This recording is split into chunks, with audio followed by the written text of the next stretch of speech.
academic cowards of reaction. The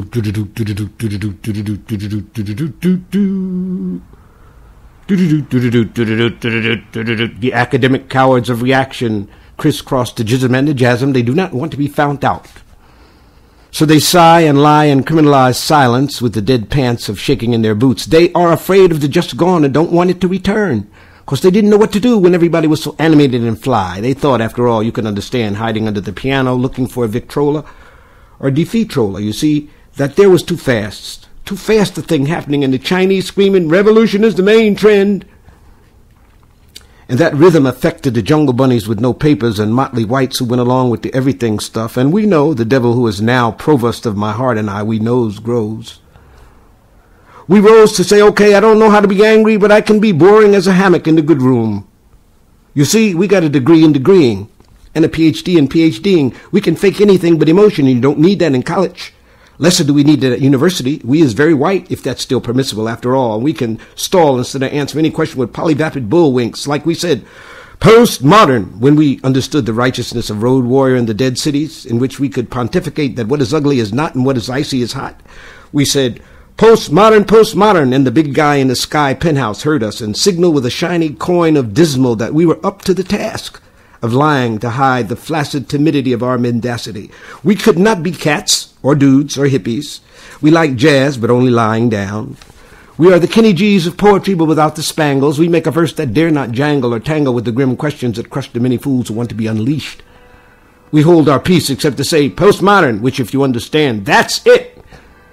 The language, stripped of any diseased opinion, which is bourgeois-like meaning and stories and decision and snappy politics like the colored Stalins that threaten to define us as ignorant as Crazy Eddie. You know, the colleague stupid enough to give interviews to restaurant owners on how they waxed their father and socked it to their mother and put a trope in each their eyes so they could describe a world no one understood. But we could analyze as ambiguous with decency. We said then language, but smell funny. To hook it up with Czechoslovakia. And the wordy birds of no, it has nothing to do with the world. There is no world, except behind the dead patches where myself used to crawl. Language, pure language, don't you understand? As if you could be a note musician and away with all pests like what it mean or what it say or who it help.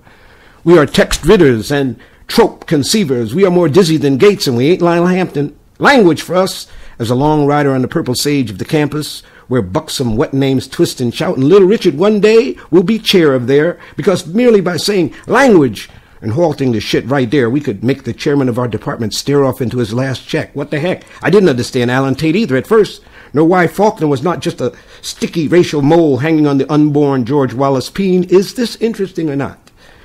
Without having to be weighed down by a goddamn narrative and dismissing the notion that what is writ has a writer, again we washed away the bourgeoisie, except ourselves, hiding inside the dumbness of our square misunderstandings. We would be racist, but that's been done. We hate Ginsburg and those guys because they said impossible things. You see, we are textual. Bush, too, in our group.